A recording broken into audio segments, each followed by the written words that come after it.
కామారెడ్డి జిల్లా కేంద్రంలో గల ప్రాచ్య విద్యా పరిషత్ ప్రాచోన్యత కామారెడ్డి ఓరియంటల్ హై స్కూల్లో పూర్వ విద్యార్థుల ఆత్మీయ సమ్మేళనం నిర్వహించారు. కిండర్ గార్డెన్ స్కూల్లో 1964 నుండి 2024వ సంవత్సరం వరకు పూర్వ విద్యార్థుల సమ్మేళనంలో పాల్గొన్నారు. పాఠశాల అధ్యక్షులు జీడిపల్లి రామచంద్రారెడ్డి, ఫౌండర్ కమిటీ సభ్యులు ఎంవీబీఎస్ భద్రయ్య, పూర్వ విద్యా ప్రధాన ఆచార్యులు సుద్దిక్ హుస్సేన్, ప్రధాన ఆచార్యులు మురళీరెడ్డి, భాస్కర్ శర్మ, శంకర్, కామారెడ్డి ఎమ్మెల్యే, పూర్వ విద్యార్థులు వెంకట రమణారెడ్డి, సుమారుగా 700 మంది విద్యార్థులు ఎంతో ఆనందంగా గత 60 సంవత్సరాల నుండి స్కూల్లో చదువుకున్న జ్ఞాపకాలు గుర్తు తెచ్చుకోవటం జరిగింది. పాఠశాల అధ్యక్షులు జీడిపల్లి రామచంద్రారెడ్డి, ప్రధాన ఉపాధ్యాయులు మురళీరెడ్డి మాట్లాడారు. నెంబర్ 2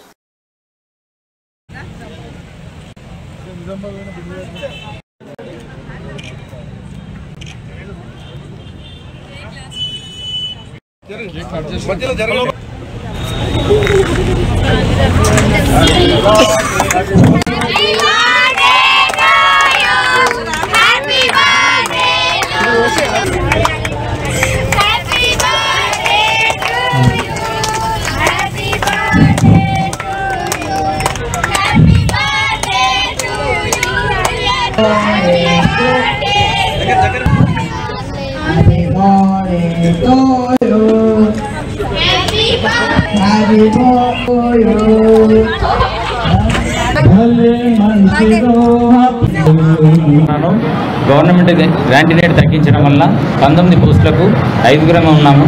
అందులో నుంచి నేను ఒకరిని రిటైర్ అవుతున్నాను. మొత్తం 4 ఉన్నారు. ఈ 4 నుంచి ఇంకో 2 సంవత్సరాలలో ఇంకొక 2 రిటైర్ అవుతున్నారు. ఇంకో 2 తోటి స్కూల్ నడపడం కష్టం కాబట్టి దాన్ని ఏదైనా ప్రయత్నంగా చేద్దామంటే మా మేనేజ్మెంట్ వారు, ప్రెసిడెంట్ గారు, కమిటీ వారు ఈ 60 ఏళ్ల నుంచి ఉన్న పూర్వ విద్యార్థులను సమావేశపరిచి ఏదన్నా చేద్దామనే ఆలోచనతో ప్రోగ్రాం పెట్టుకున్నాము. ఈ 60 సంవత్సరాల నుంచి వచ్చిన పూర్వ విద్యార్థులందరూ పాఠశాలకు వచ్చిండ్రు.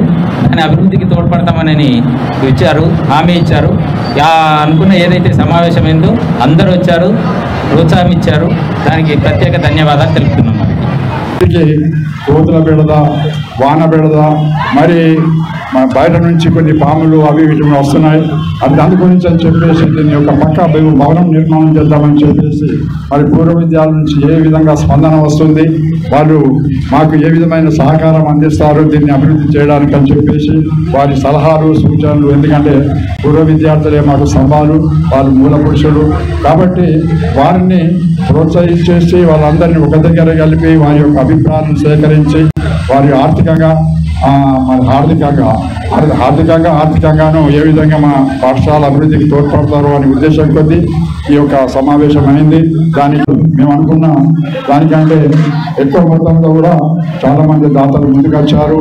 ఈ పాఠశాల యొక్క అభివృద్ధి మొత్తము ఒకటే నా చేతులతో కూడా జరిపిస్తామని చెప్పేసి మరి వేణుగోపాల్ రెడ్డి గారు ఒక బాధ్యతగా మాట్లాడారు. కానీ అందరిది కూడా ఇందులో కంట్రిబ్యూషన్ ఉండాలి కాబట్టి అందరి కంట్రిబ్యూషన్స్ అంటే కొందరు 10,000 ఇచ్చారు, 5,000 ఇచ్చారు, 1,00,000 ఇచ్చారు, 10 లక్షలు, 5 లక్షలు ఇచ్చారు. ఈ విధంగా డోనర్స్ నుంచి కలెక్షన్ చేయడం జరుగుతుంది. ఎందుకంటే మా ముందున్న ప్రాజెక్టు చాలా పెద్దది, కోట్ల కొద్ది కూర్చున్నటువంటి కాబట్టి అందరి సహకారంతో ఇది ఈ పాఠశాల అనేది ఇటు ప్రభుత్వం కాదు, అటు మన ప్రైవేట్ కాదు, దీనికి వచ్చే